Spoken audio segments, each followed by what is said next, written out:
Boa noite, meus irmãos, minhas irmãs, meus amigos, minhas amigas.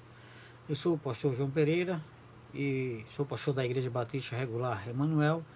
Nossa igreja fica na rua Irani Almeida de Menezes, sem número, loteamento João Paulo II, ou bairro João Paulo II, como é conhecido, em João Pessoa, Paraíba. Vamos para mais uma reflexão da palavra do nosso Deus. Eu convido vocês a abrirem suas Bíblias para o livro do profeta Joel. A gente vai ler no capítulo 2, a partir do versículo 12 até o 17. Joel, capítulo 2, do versículo 12 ao 17.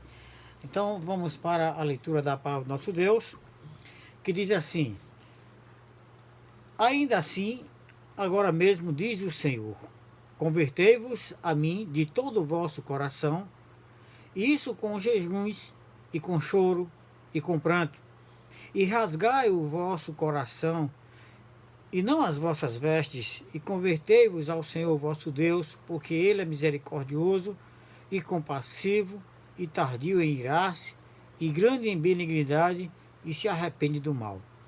Quem sabe se não se voltará, e se arrependerá, e deixará após si uma bênção, em oferta de alimentos e libação para o Senhor vosso Deus. Tocai a trombeta em Sião, santificai em jejum, convocai uma assembléia solene, congregai o povo, santificai a congregação, ajuntai os anciãos, congregai as crianças e os que mamam, saia o noivo da sua recâmara e a noiva do seu aposento. Chorem os sacerdotes, ministros do Senhor, entre os alpendre e o altar, e digam: poupa a teu povo, ó Senhor, e não entregues a tua herança ao opróbrio, para que os gentios o dominem, porque diriam entre os povos: onde está o seu Deus? Senhor, nós oramos nesse momento, Deus Todo-Poderoso, para pedir ao Senhor que nos abençoe com essa palavra, que todos que estão assistindo possam compreendê-la e aplicá-las em suas vidas. Use também a minha vida para transmiti-la segundo a tua vontade. Em nome de Jesus que nós oramos. Amém. Então, meus queridos, amados irmãos e irmãs, e amigos e amigas, nós podemos ver aqui nesse texto de Joel um chamado de Deus. Um chamado que Deus está fazendo para o povo. Esse é o tema da mensagem de hoje, é o chamado de Deus para todo o povo. E nós podemos ver também que o profeta Joel, ele profetizou em uma época de grande devastação em toda a terra de Judá. Para que você possa entender, a terra de Judá era a terra de Jerusalém. Que quando o povo de Israel foi dividido, quando o filho de Salomão, ele então transgrediu a palavra do nosso Deus, os mandamentos do Senhor, Deus então rasgou o povo de Israel, ou seja, todo o reino de Israel, e 10 tribos, que era formada por 12 tribos, 10 tribos seguiram a Jeroboão, e que fizeram então a sua sede em Samaria, e ficou sendo conhecido como o Reino do Norte. E as duas tribos, Judá e Benjamim, ficaram então com o filho de Salomão, com Roboão, em Jerusalém, e ficou sendo chamado então o reino de Judá. Então, Judá aqui mostra, na época do profeta Joel, que uma devastação muito forte, muito grande em toda a terra de Judá estava acontecendo. Foi uma enorme praga de locustas, né, que havia despido a zona rural de toda a vegetação, destruiu as pastagens, tanto de ovelha como do gado, porque as pastagens eram específicas para ovelhas e também para o gado. Em apenas algumas horas, né, o que tinha sido uma terra bonita, verdejante, havia se tornado em um lugar de desolação e destruição. Toda a safra foi perdida, e até as sementes que seriam usadas para a próxima safra também foi destruída, e o resultado foi a fome, a seca, que se apoderaram de toda a terra, e tanto o povo como os animais estavam morrendo devido a essa praga, né? Então a desgraça foi tão grande e tão desastrosa que Joel viu somente uma resposta para tudo isso. Ele entendeu que isso era um julgamento de Deus para com o povo. E a locusta, que o texto ele fala aqui, é um tipo de gafanhoto, né? É um inseto que pula e que voa. É um tipo de gafanhoto e seus dentes, eles esmagam tudo e devoram tudo que encontram pela frente. Então, quando eles chegam, por exemplo, se ele chegar em qualquer plantação, eles comem tudo, até a casca da planta ele come. Ou seja, se for um pé de árvore, até a casca da árvore ele come tudo, ele deixa tudo limpo. Onde ele passa, a locusta é um tipo de gafanhoto devorador, um gafanhoto que destrói tudo, né? E os dentes dele na grande multidão deles, né? O grande então enxame de gafanhoto, eles quando estão nessa grande quantidade, a, o, o barulho que eles fazem com os dentes é como se fosse ferro batendo um no outro e que se dá para ouvir, né, os estalos dos seus dentes. Então eles devoram tudo. Então, após essa devastação ocorrida, né, na terra de Judá pelas locustas, né, aquelas pessoas que bebiam vinho não tinha mais vinho. Acabou tudo que tinha, né? Os sacerdotes não tinha mais nem nada para oferecer em sacrifício a Deus, porque as pessoas levavam animais para os sacerdotes sacrificar, e eles não tinham mais isso para sacrificar a Deus. Os fazendeiros que tinham, né, as suas plantações de uvas, né, e produziam os vinhos, não tinham mais nada para cuidar, porque tudo foi devastado, né? A locusta destruiu tudo, né? Então não havia lugar que não havia sido dramaticamente e tragicamente afetado, né? Toda a terra tinha sido afetado, né? O texto ele diz aqui no capítulo 2, no versículo 9, diz assim: irão pela cidade, correrão pelos muros, subirão as casas, entrarão pelas janelas como ladrão. Diante dele tremerá a terra, abalar-se-ão os céus, o sol e a lua se ennegrecerão, e as estrelas retirarão o seu esplendor. Então era uma quantidade tão grande de locusta, de gafanhoto, que até escureceu. Então o local devido à quantidade de locusta, né, do gafanhoto. Então não havia lugar que não houvesse a destruição, né? E foi uma praga horrível, né? E essa praga foi considerada como um julgamento de Deus, né? Deus é quem mostra aqui que ele foi quem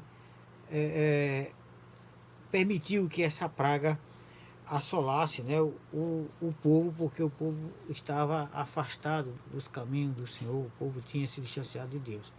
Então, meus queridos, minhas queridas, amigos, amigas, irmãos e irmãs, a gente pode ver, fazendo uma aplicação ao tempo atual que nós estamos vivendo, a gente sabe que as nações do mundo inteiro, elas estão passando por um tipo de praga.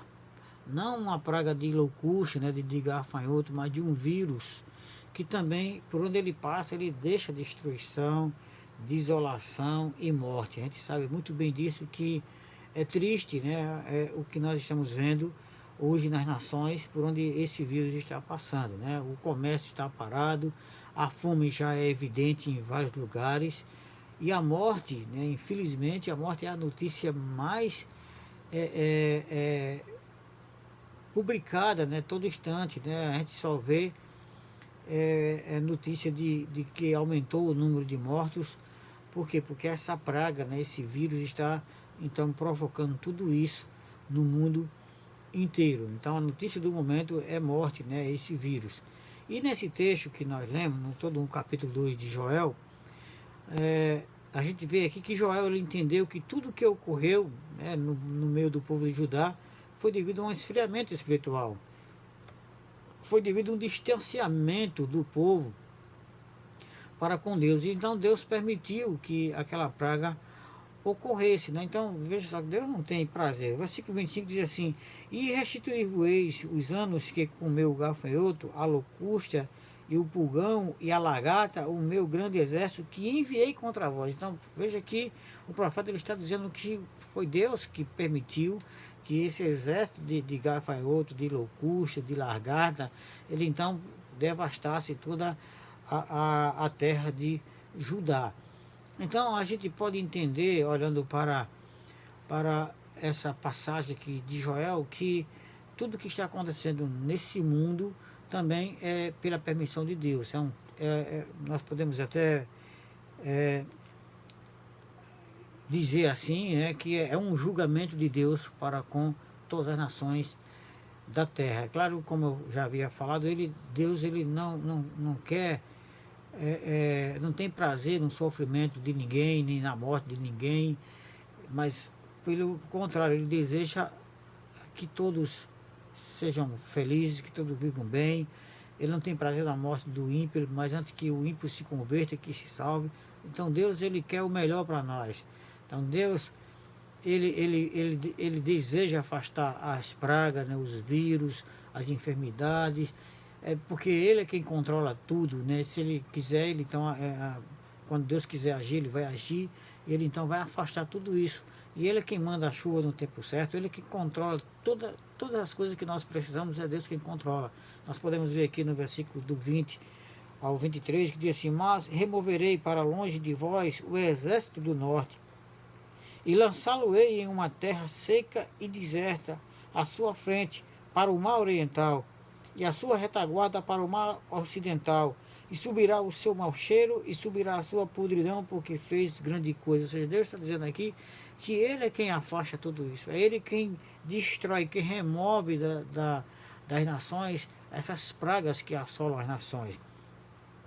O versículo 21 diz assim: não temas, ó terra, regozija-te e alegra-te, porque o Senhor fez grandes coisas.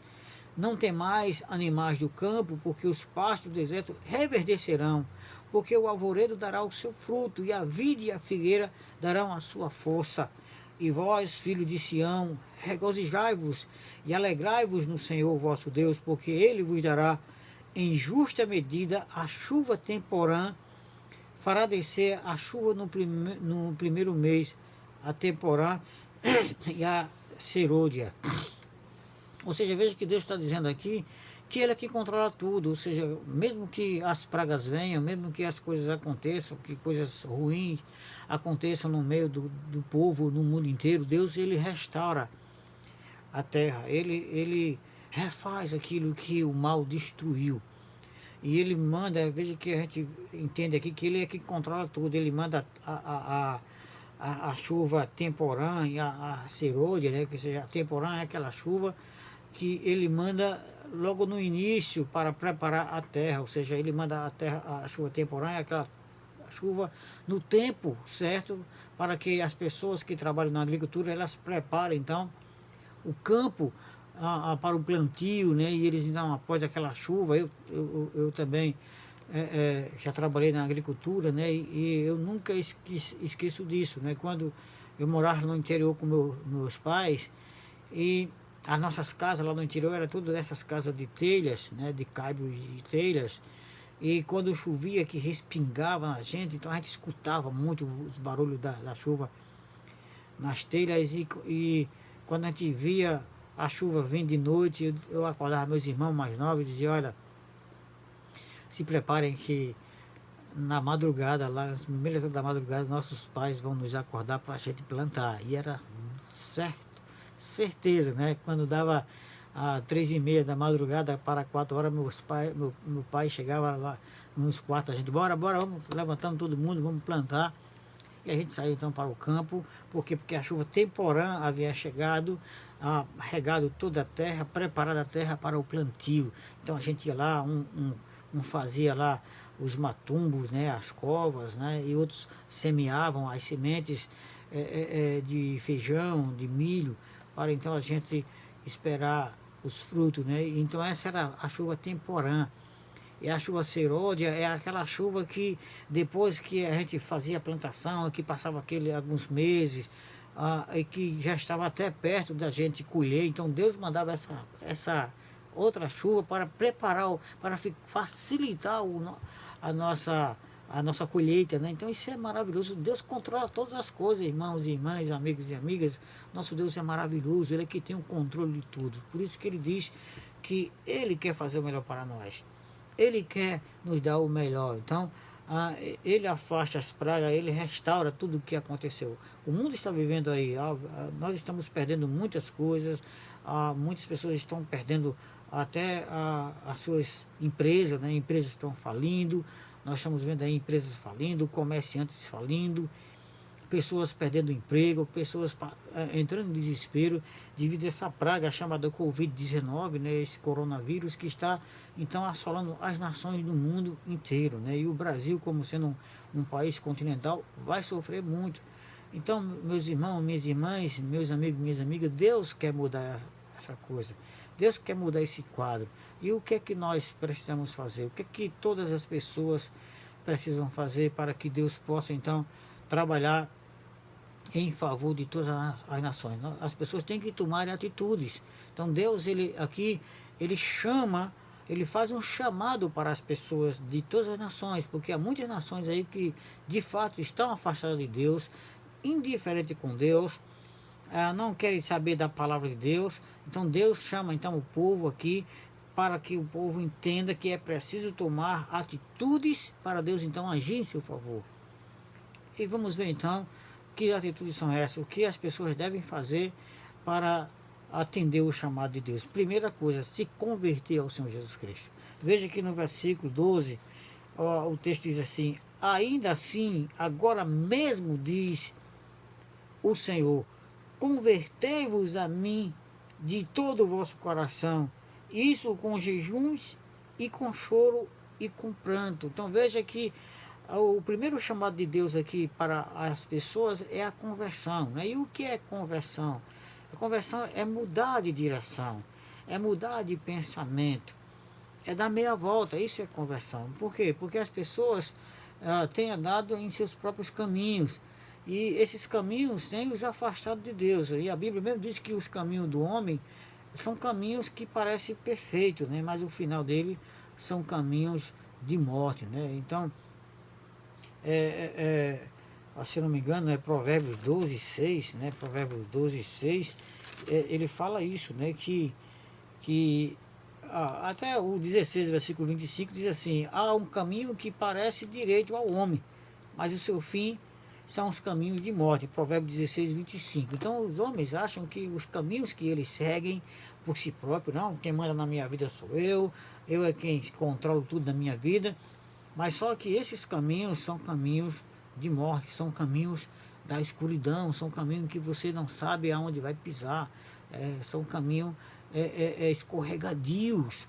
Por isso que Deus ele chama você à conversão, a dar meia volta, a buscar o caminho do Senhor, a andar nos caminhos do Senhor, porque é isso que Deus quer que você faça, é voltar para o caminho dele, né? Deixar de andar nesses seus caminhos, que são caminhos que levam à morte, né? Ele diz aqui em Provérbios 4, versículo 19, o caminho dos ímpios é como a escuridão, nem sabem que tropeçam. Então as pessoas andam pelos seus caminhos e nem sabem em que vão tropeçar. Então Deus ele diz: olha, dá meia volta, ande pelo meu caminho, porque ele diz aqui no versículo 18, mas a vida do justo é como a luz da aurora, que vai brilhando mais e mais até ser dia perfeito, né? Então o caminho do Senhor é diferente, o caminho do Senhor é perfeito, é caminho para a vida, né? É caminho para o melhor. O caminho de Deus é muito diferente. Então a conversão tem que ser essa atitude, o seu pensamento: não, eu sou da religião A, da religião B. Deus não trata de religião, meus queridos. Deus trata de você e Ele. O assunto aqui é você e Deus, não você e sua religião, não você e seu segmento religioso, porque Deus não está sujeito a nenhuma religião. Deus não está sujeito à religião, porque Ele é Deus, Ele não precisa de religião. Somos nós que precisamos de Deus. Então, se você crê que Deus Todo-Poderoso, o Criador do céu e da terra, é o único Deus, então se converta a Ele, dê meia volta e volte a sua vida para Ele. E não, pô, mas eu já tenho minha religião. Não importa, se a sua religião pode ser o que for, porque nem todas as religiões servem a Deus. As religiões muitas vezes são práticas criadas por homens. O que tem de religião aí que não tem nada a ver com Deus.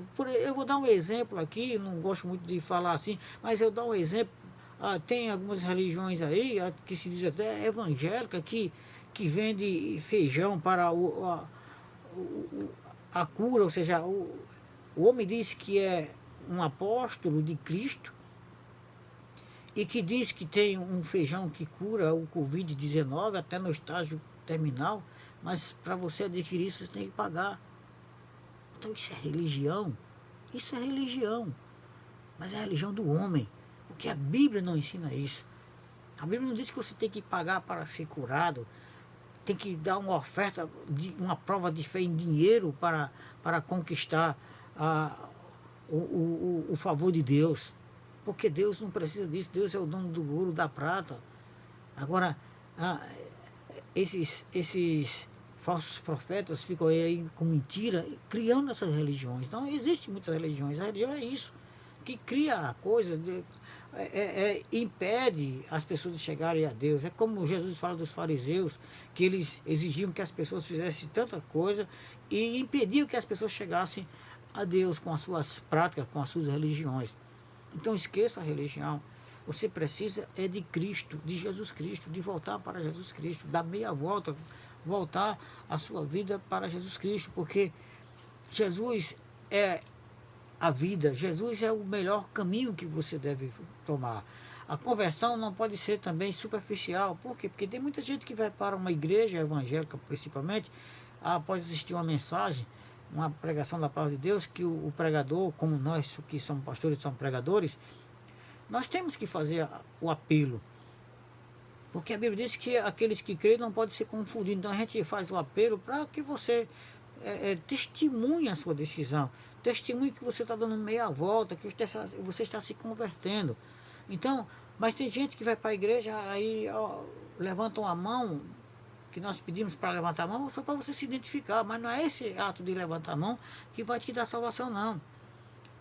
Não é só levantar a mão. Isso muitas vezes são conversões superficiais. A pessoa levanta a mão, aí vem pela frente, aí agrada, para quê? Para agradar o pastor, para agradar a esposa, o esposo, o pai, ou a mãe, a namorada, o namorado. Tem muito tipo de conversão desse jeito, conversão superficial. Eu tive já um exemplo que aconteceu na minha igreja de um rapaz, ele levantou a mão, se converteu e passou alguns anos na nossa igreja, foi até tocou no grupo de louvor, tocava teclado, e casou com uma jovem da igreja, passou muitos anos na igreja, e depois teve uma época que eles estavam em fase de separação, e quando eu fui lá aconselhar, ele chegou para mim e disse: pastor, eu nunca me converti, eu só demonstrei a minha conversão porque eu queria conquistar aquela moça, só isso. E de fato, ele, após a separação, nunca mais ele se congregou em igreja nenhuma. Então tem pessoas que se convertem dessa forma, superficial. Então a conversão não deve ser superficial, mas deve ser de todo o coração, de toda a sua alma, se comovendo com o seu pecado. Quando você se converte de todo o coração, é quando você reconhece que está em pecado, que precisa se arrepender, que precisa entregar a sua vida a Jesus. É como Pedro, quando pregou lá em Atos dos Apóstolos, no capítulo 2, e quando ele então faz aquela pregação, a Bíblia diz que havia pessoas de várias nações, e quando ouviu então a pregação de Pedro, a Bíblia diz que eles se compungiram, né, em seus corações. Ou seja, compungir é ser ferido moralmente, né? É ferir-se moralmente, é sentir o pecado. Aqui é no capítulo 2, no versículo 37, 38, diz assim: e ouvindo eles isto, compungiram-se em seu coração e perguntaram a Pedro e aos demais apóstolos: que faremos, homens e irmãos? Ou seja, como eles batiam no peito: que faremos, homens e irmãos?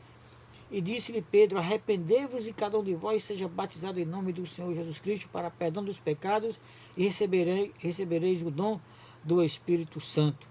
Então, veja que essa é a forma como você deve se converter. É sentir o pecado moralmente. Eu sou um pecador, uma pecadora. Eu reconheço, meu Deus.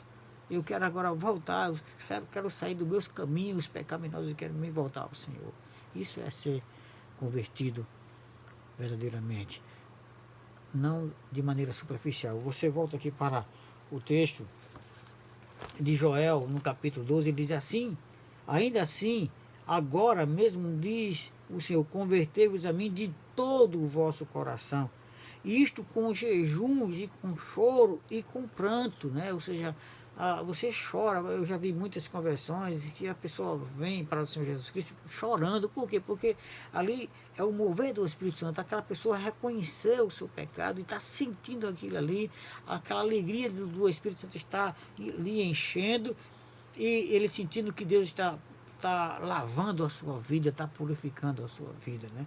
Então a conversão ela é mudança. Ela não deve ser também apenas a conversão nas vestes, né? Porque tem gente que acha que conversão também você viu uma pessoa que andava de uma forma aí, de um traje sensual, andava de toda forma nas ruas, e de repente agora aí deixa o cabelo crescer, anda somente com a saia bem grande, ou de paletó e de gravata. Não sou contra nada disso, eu acho muito bonito a mulher de cabelos grandes, a mulher que anda com saias longas, com camisa de manga comprida, homens que andam com camisa de manga comprida, de paletó e gravata. Eu acho muito bonito isso aí. Apenas que eu quero enfatizar aqui é que nem sempre pessoas que vão para as igrejas, que se vestem dessa forma, querem demonstrar a sua conversão com as suas vestes. Então, Deus está dizendo aqui que não seja nas vestes essa conversão, mas no seu coração. Que o seu coração, a sua mente, o seu entendimento é que seja convertido. Olha o que ele diz aqui no versículo 13 de Joel capítulo 2. E rasgai o vosso coração, e não as vossas vestes, e convertei-vos ao Senhor vosso Deus, porque Ele é misericordioso e compassivo, e tardio em irar-se, e grande em benignidade, e se arrepende do mal. Ou seja, Deus está dizendo aqui que a sua conversão tem que ser na sua mente, no seu coração, não a mudança de roupa, que é claro que pela conveniência, não é isso?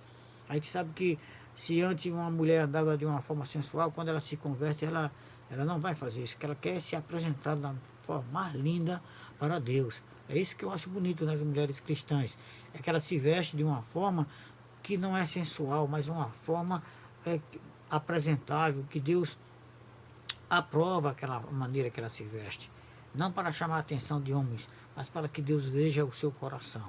É dessa forma, tanto o homem também, que deve se vestir muito bem para ir para cultuar ao nosso Deus. Então Deus quer que você se converta do coração. É como diz aqui na carta de Paulo aos Romanos, capítulo 12, o versículo 1 e 2, diz assim: rogo-vos, pois, irmãos, pela compaixão de Deus, que apresentem os vossos corpos em sacrifício vivo, santo e agradável a Deus, que é o vosso culto racional. E não sede conformado com este mundo, mas sede transformado pela renovação do vosso entendimento, para que experimenteis qual seja a boa, agradável e perfeita vontade de Deus. Ou seja, quando você se converte de coração, diz: agora a minha mente pensava isso. Eu só achava que a religião era certa. Eu só achava que os ensinamentos que eu tive na minha família, com os meus amigos, com a minha sociedade em que eu vivo, era assim. Mas agora eu estou vendo que pela palavra de Deus é diferente. E eu quero agora viver de acordo com os ensinamentos da palavra de Deus. Isso é conversão de coração. Como ele diz aqui no versículo 2 de Romanos 12, diz: e não sede conformado com este mundo, mas sede transformado pela renovação do vosso entendimento, para que experimenteis qual seja a boa, agradável e perfeita vontade de Deus. Eu quero agora saber o que é que Deus quer que eu faça. Como é que Deus quer que eu ande? Como é que eu devo me comportar? É isso que se chama conversão não superficial, mas conversão de todo o coração.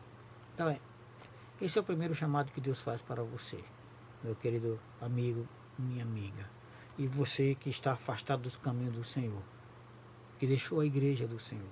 Deus está chamando você a dar meia volta, a mudar de direção. Em segundo lugar, Deus chama você a se congregar, mas em santificação.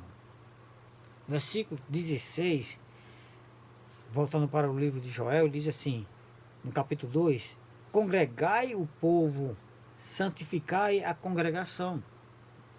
Então veja que Deus diz aqui, ajuntai os anciãos, congregai as crianças e os que mamam, saia o noivo da sua recâmara e a noiva do seu aposento. Então veja que Deus está dizendo aqui, que depois que a pessoa se converte, que muda de direção, que dá meia volta, deve se congregar. E o que é congregar? É se juntar, é juntar-se com aqueles que têm os mesmos pensamentos, que tenha tudo aquilo em comum. Você vai lá para o livro de Atos, Lucas, ele diz que a igreja primitiva, né, a primeira igreja de Jerusalém, eles no primeiro dia da semana eles se reuniam e eles partiam o pão, cantavam, oravam, e eles tinham tudo em comum. Eles tinham tudo em comum. E eles prevaleciam na doutrina dos apóstolos, ou seja, na doutrina que está na Bíblia, nos ensinamentos da Bíblia, eles todos concordavam com o ensinamento da Bíblia. Então isso é congregar-se, é você se juntar com aqueles que também escaparam, né, das nações e se congregar, né? Porque tem gente que diz, eu não preciso ir para a igreja, porque para ser crente eu não preciso de igreja, né? Mas o chamado de Jesus é que você se congregue.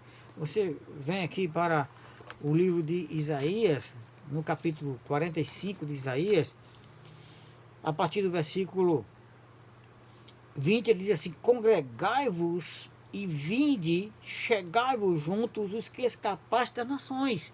Nada sabem os que conduzem em procissão as suas imagens de escultura, feitas de madeira, e roga a um Deus que não pode salvar.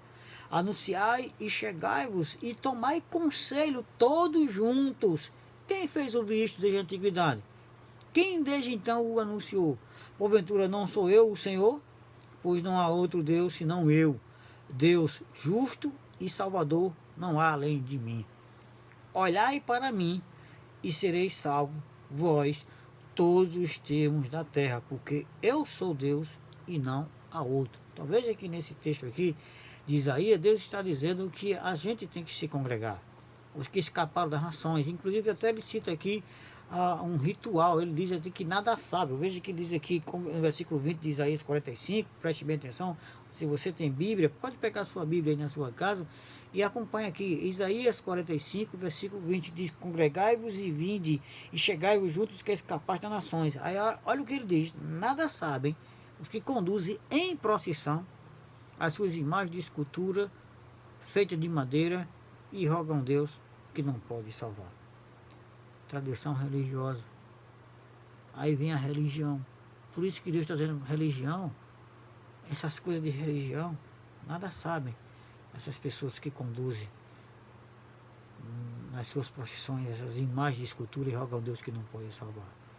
Então, meus amados irmãos, minhas amadas irmãs, meus amigos, minhas amigas, o que Deus está nos chamando hoje aqui, chamando você, é para se congregar, é para se juntar com o povo de Deus, para que você aprenda, para que a gente aprenda as coisas de Deus. A palavra de Deus se aprende junto, se aprender com um professor ensinando, com o pastor da sua igreja pregando, ensinando também a palavra do nosso Deus, e pessoas que têm os seus ministérios na igreja, ministério de ensino. Então tem os professores das escolas bíblicas dominicais, tem aquelas pessoas que pregam também na igreja, que ajudam o pastor nas pregações.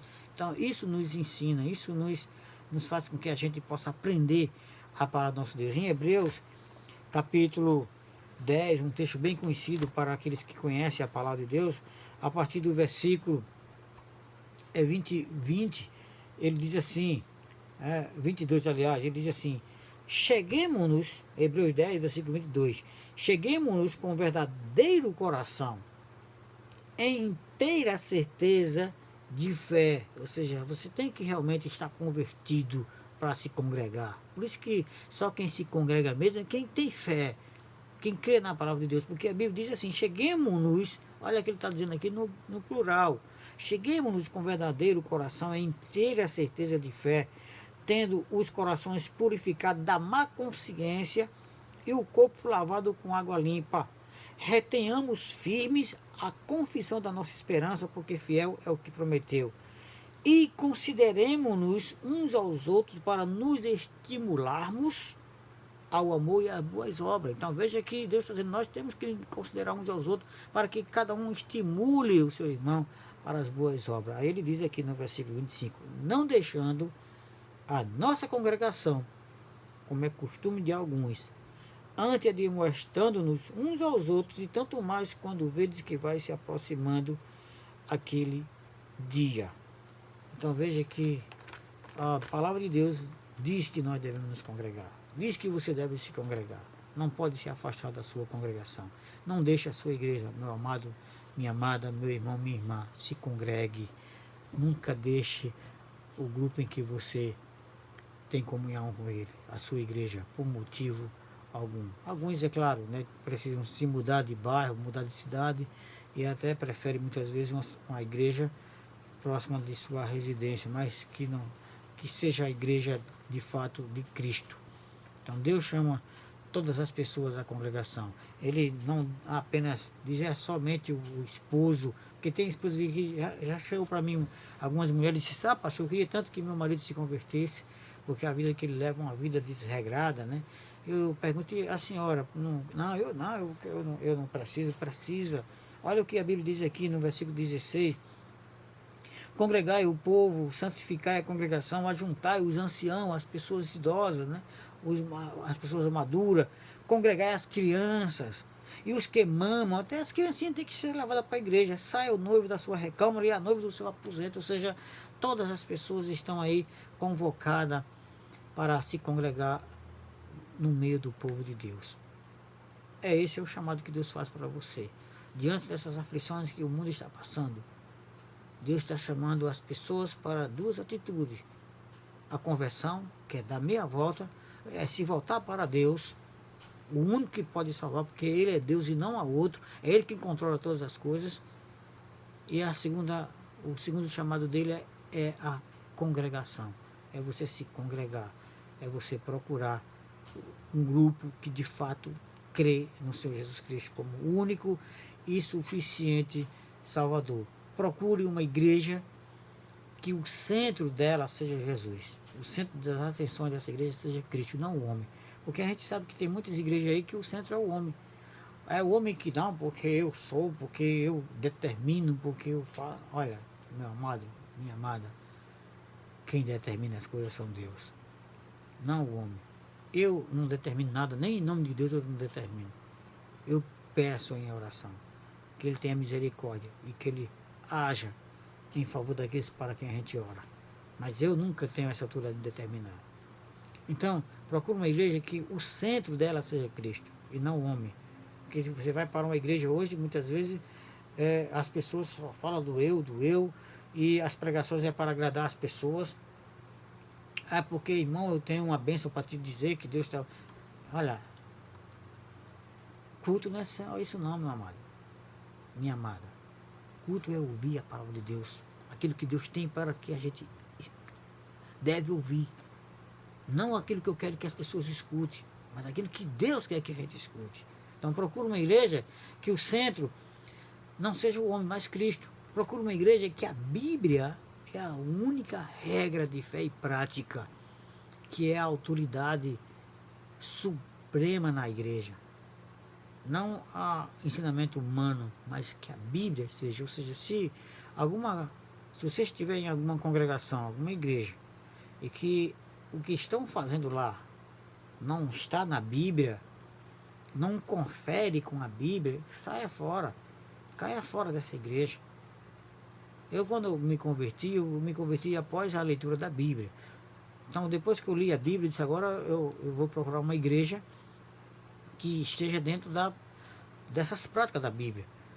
E eu entrei numa igreja e quando eu cheguei lá, era totalmente diferente dos ensinamentos, mandando que as pessoas fizessem coisas que não tem nada a ver com a Bíblia. Eu disse, não, eu conheço a Bíblia, li a Bíblia, não vi esse mandamento de homens. Então procure uma igreja que a Bíblia é autoridade. Se não tem na Bíblia, se não está aprovado, não está aceitável pela palavra de Deus, se a Bíblia não confirma isso, então não vá para essa igreja.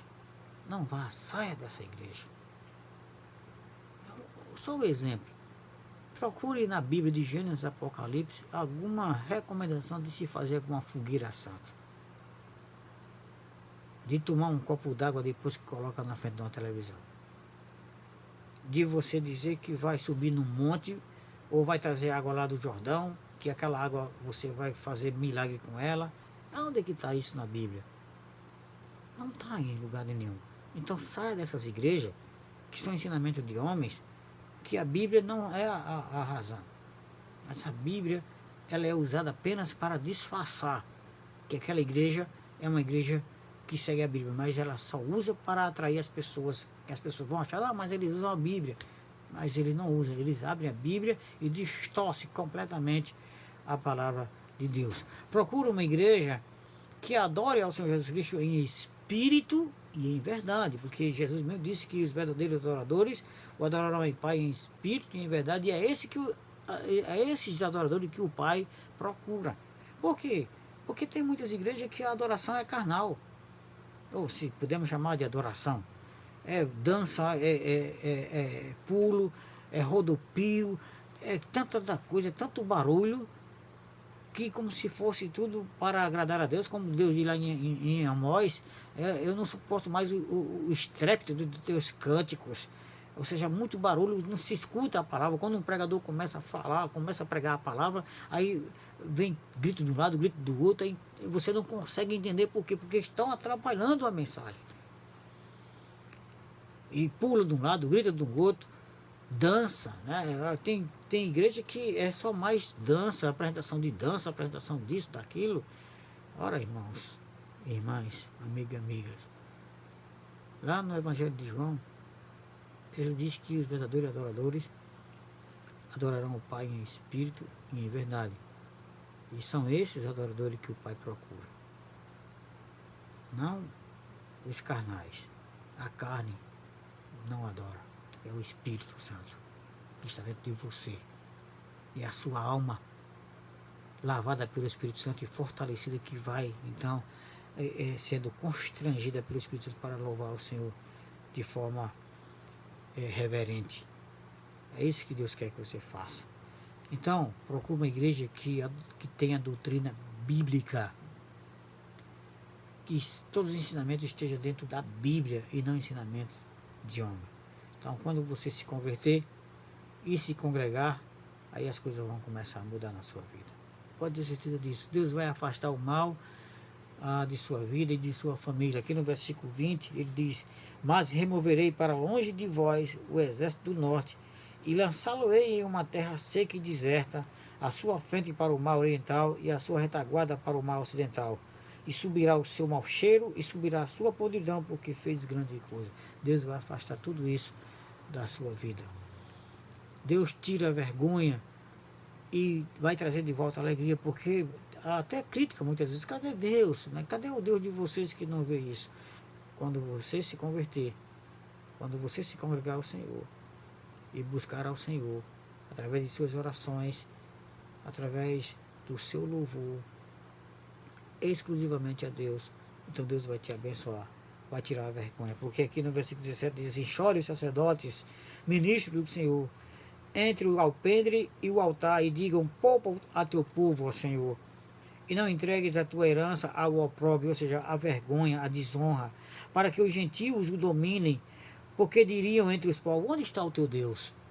Aí o versículo 26 e 27 diz: e comereis abundantemente, e vos fartarei, e louvareis o nome do Senhor vosso Deus, que procedeu para convosco maravilhosamente, e o meu povo nunca mais será envergonhado. E vós sabereis que eu estou no meio de Israel, e que eu sou o Senhor vosso Deus, e que não há outro, e o meu povo nunca mais será envergonhado. É isso que Deus quer fazer com você. Ele quer trazer a honra para a sua vida. Deus vai te encher com o seu Espírito Santo. A você que ainda não é convertido, Deus vai encher você com o Espírito Santo. Quando você então, hoje, ainda hoje, assim que você terminar de ouvir essa mensagem, invoque o nome do Senhor, para que Ele encha você com o Espírito Santo. Como diz aqui o versículo 28 ao 29, ele diz: e há de ser que depois derramarei o meu Espírito sobre toda a carne, e vossos filhos e vossas filhas profetizarão, e os vossos velhos terão sonhos, e os vossos jovens terão visões. E também sobre os servos e sobre as servas, naquele dia derramarei o meu Espírito. E o 32 diz: e há de ser que todo aquele que invocar o nome do Senhor será salvo. Então, invoque o nome do Senhor. Faça isso agora, porque Deus está dizendo que você deve se converter agora. Voltando só o versículo 12, diz assim: ainda assim, agora mesmo, diz o Senhor, convertei-vos a mim de todo o vosso coração. Então tome essa atitude agora. Deus está querendo que você faça isso agora. E quando a gente terminar essa quarentena, a gente então vai correr para a nossa congregação e vamos nos congregar ao Senhor Deus, louvando ao Senhor Deus, levando a nossa família, levando nossos amigos para se congregar verdadeiramente em santidade. Porque santidade, quando Deus está dizendo aqui que nós devemos nos congregar e santificar, é congregar-se separado daquilo que desagrada a Deus. Santificar é separação. Santo é separado. Então separar aquilo daquilo que não agradava a Deus em nossas práticas, na nossa vida, que estávamos levando na direção em que nós estávamos indo. Então Deus manda nós darmos meia volta, manda você dar meia volta, se converta e se congregue ao Senhor. Faça isso agora.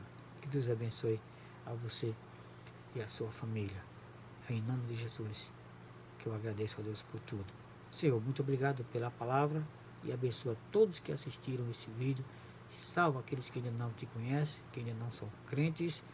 E, Senhor Deus, restaura a saúde daqueles que estão enfermos e traz de volta a alegria para todos nós, Senhor Deus. Em nome de Jesus que nós oramos. Amém.